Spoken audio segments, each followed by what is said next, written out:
Hello, my name is Jared Altick, and I'm a chaplain with the police department. I listen to a lot of podcasts, and some of them are really good, some maybe not as much. But I want to introduce you to a podcast that I think is very much worth your time. It's by a former police officer and trainer named Steve Kellams, and the podcast is called Blue Canary. I asked Steve for one of his best episodes, or maybe one of his favorite episodes, and he suggested this one. Most podcasters hate their early episodes, but Steve gave me one from his first season. So here's an episode of Blue Canary. My buddy and his field training officer, Joe, got into a foot pursuit. Just some drunk college students trying to break into a house, probably lost, thinking it was their own place, but we'll never know. Joe and my friend took off running after the kids through a field. It was dark, and Joe put his foot into a hole in the ground he couldn't see. Broken ankle. Lucky day for the students, not so much for Joe. They radioed for an ambulance and waited for it to arrive. When it did, their sergeant pulled up alongside it. The shift sergeant, who was well known for his lack of forethought, decided to take the officer's gun belt, uniform shirt, and bulletproof vest to the officer's house. He knocked on the door, and the officer's wife answered.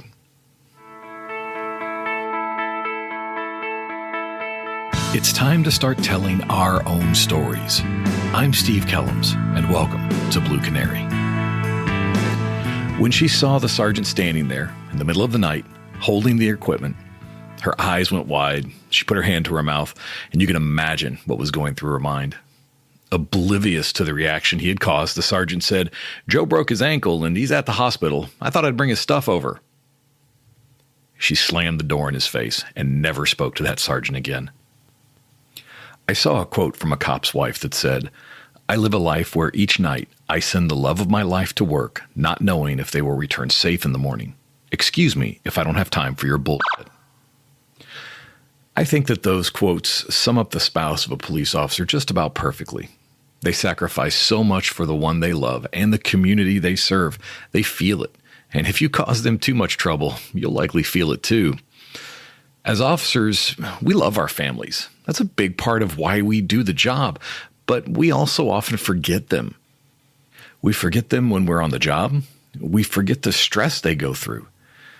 We forgot that being married to a cop can at times be just as hard as being a cop. And there is no doubt the relationship between spouses are affected by the cop job. The job can take its toll. The long hours and high-stress environment can be difficult to leave at work, and we try very hard to help officers cope with those issues. But how do the spouses cope? I had the pleasure of talking to some amazing women about what it's like to be married to an officer, about the challenges that we are sometimes oblivious to. And one of those challenges is even talking to me about these issues and the real concerns that what they say might come back on their spouse. For that reason, we've kept them anonymous. And here are their stories. We are sort of a club of, military spouses, first responder spouses. It's definitely different than having a two-parent household where each individual works a 9-to-5 job and they're home every day and they're home on the weekends. And I don't think a lot of people realize that unpredictability can really take a toll. And having to manage a household, sometimes almost in a very single parent fashion, is hard when you're not a single parent. I wanted to know if they understood what being married to a cop was going to be like, if they had been prepared for that future. I don't know that it's really something that I thought about a whole lot. I was really young when I got married. I was only 22 and had been dating my spouse since I was 19. And this was 22 years ago. I was probably kind of excited about the idea of marrying a police officer because I thought it was an important job and I thought he was important and doing good things. No, I definitely did not understand the lifestyle that I was signing up for. I think in the beginning, it's somewhat like dating or being with anyone else. But once you really start to try to build a life and have a family and really kind of have like a traditional marriage, you realize just how non-traditional it really is. So I would say, no, I definitely did not understand it. And it's definitely not for everyone. Absolutely not. I met my husband when he was doing security for our college. So he was kind of the way he is when I first met him. But to know like I only could hold one hand in case he needed to have access to his gun, and for the kids, they could only walk on one side of him, I would have never thought of that. I was very surprised by those responses. I know that I hadn't tried to hide anything from my wife. She'd even gone on ride-alongs with me prior to getting married. So to hear that they had been so unprepared for the life that being married to an officer was going to bring, well, it kind of shocked me. So what was the hardest thing about being married to a cop? I think that the hardest thing is probably for me, and this obviously be different for other spouses, is that my husband has seen the worst of people, the absolute worst of people. And so I feel like that's what he expects of everyone. And that sort of distrust is of everybody is kind of hard, because that's not the way that I live.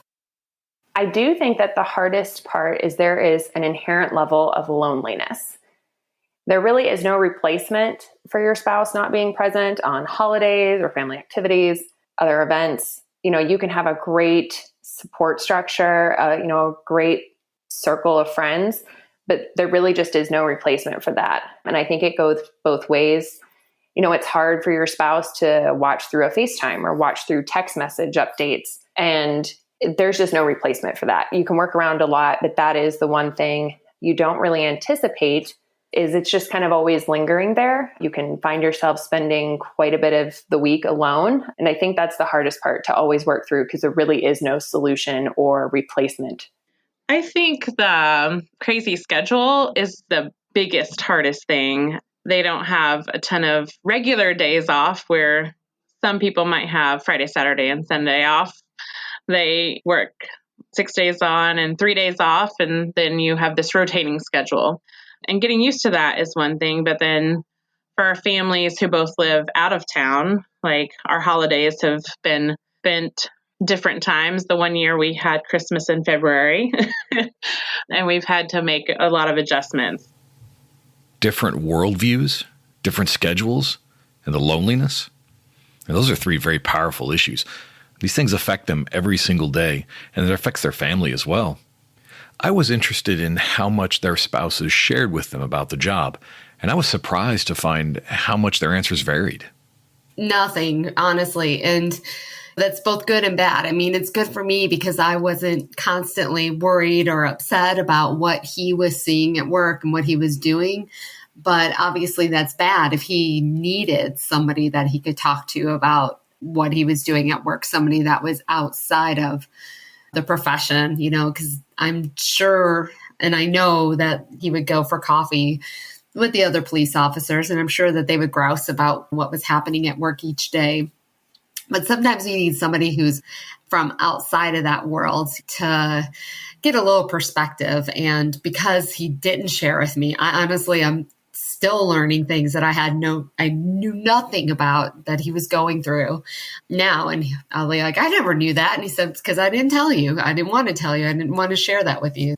He didn't want to worry me. I think he did it exactly just because he did not want to worry me. He didn't want me to be concerned about him working long hours. He didn't want me to be concerned about what he was seeing at work every day. Also, maybe he likes that I have a little bit more of a positive outlook of people and the world, and he didn't want to change that. I mean, I don't know, but I think probably the number one reason is probably just because he didn't want me to worry, because that's the kind of person he is.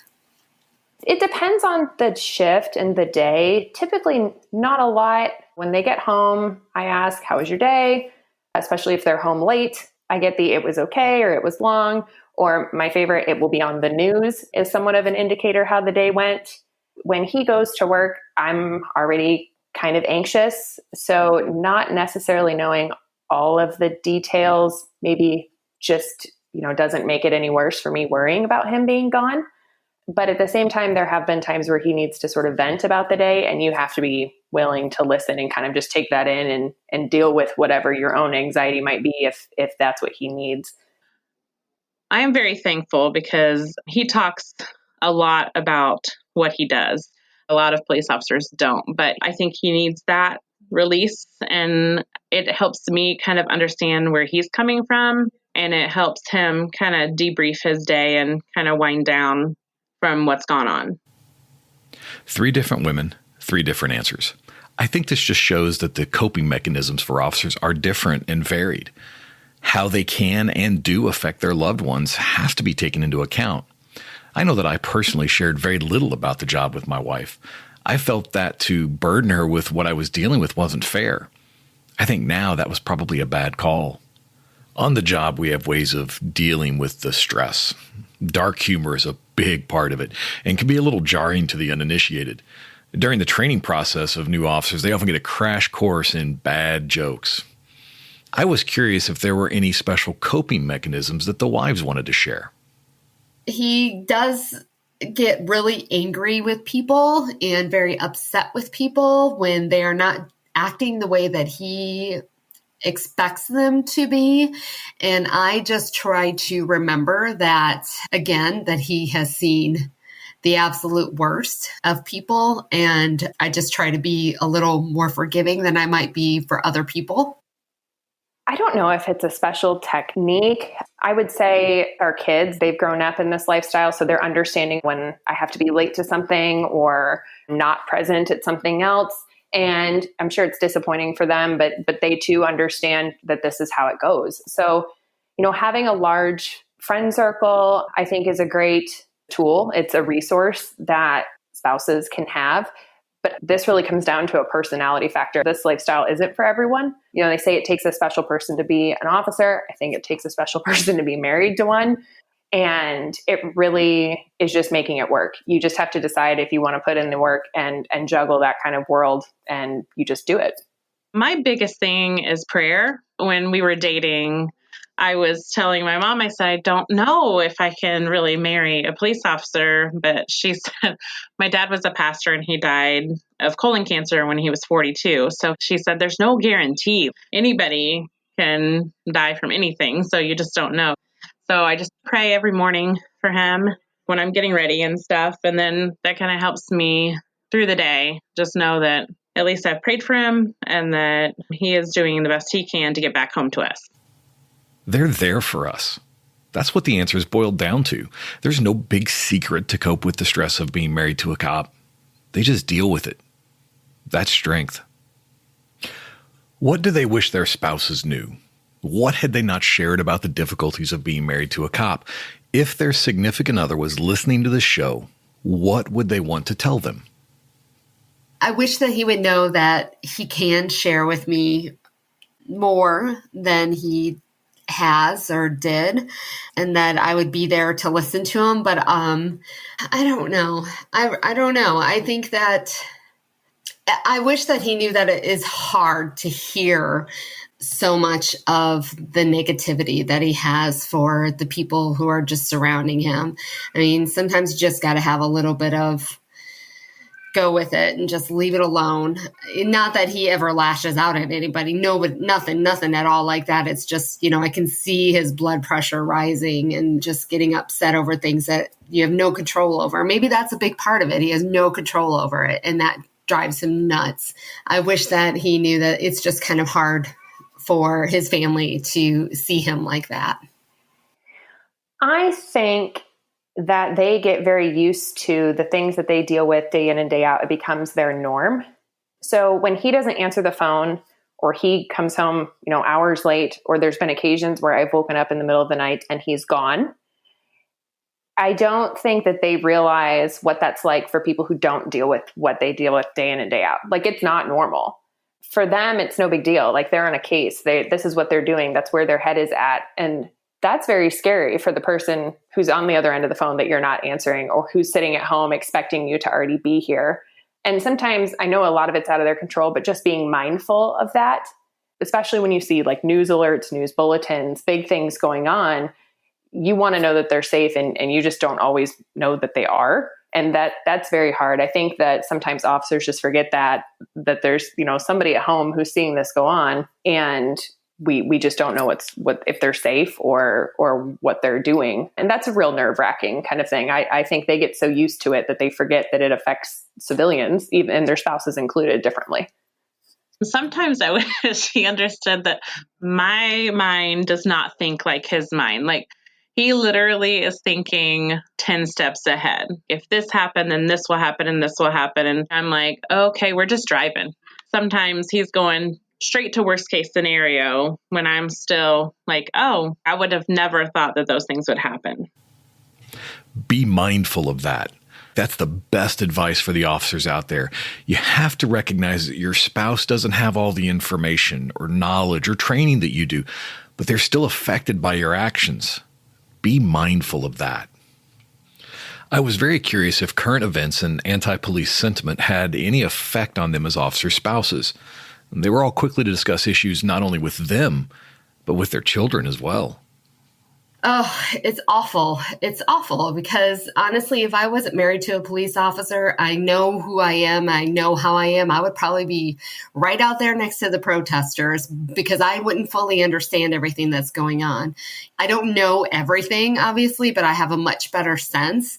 And I've been part of this police life long enough that I know what the media tells people is not entirely accurate. And when people say, I can't believe that these police officers weren't indicted for XYZ, well, there's usually a very good, very valid reason. And it may not feel right, but they may have been entirely acting within the law. And you can't indict somebody if they are following the rules, if they're following the laws. It's really hard for me because I understand the anger. I understand that there is bad stuff happening in the world right now. And society is very broken, but it is not all the fault of the police. Police are individuals. You cannot group them all together. They are acting in the way that they feel will keep the most people safe. Not every single decision is going to be in line with what everybody thinks should have been done. But for the most part, most police officers are acting to try to keep the most people safe, including themselves, which they have a right to keep themselves safe. They have a right to keep their partner safe. It's hard. You find out really quickly who your real friends are, but I would say it's especially hard for kids. We've had to have a lot of tough conversations. They don't really understand why the parent that they see as a hero, they of course think their job is so amazing, but then they see it portrayed as such an evil, such a bad thing that their parent, in our case, their dad, is hated by others for no reason, or, suddenly friends that they thought were their friends don't come over. And it's very hard to sort of navigate all of it. You try to stay informative just about current events. You don't want to really just gloss over anything. But it's hard to explain when you don't understand. You don't understand the current environment and sort of this all-encompassing hatred towards officers. So it's hard to explain something that you yourself can't rationalize.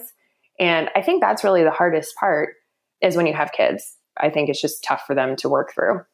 It is hard. You see social media stuff, and even, good friends of ours are very anti the events that happen. So they're very pro Black Lives Matter, which I understand. And I do think Black Lives Matter, but then they feel like they also have to be anti-law enforcement. So it's very hard to navigate that because then even if I said something pro law enforcement, like I don't want to alienate anybody or make them feel like I don't think Black Lives Matter, but also for our two teenagers, the things that they've been told by even their friends at school, like all cops deserve to die and the police officers didn't even help on September 11th. These things that we know are not true, but it affects them and their mind because they know what their dad does and that he is a good officer and that he would really hate to even have people thinking that. So it's very overwhelming. The pain the spouses and the families go through really comes out with this question.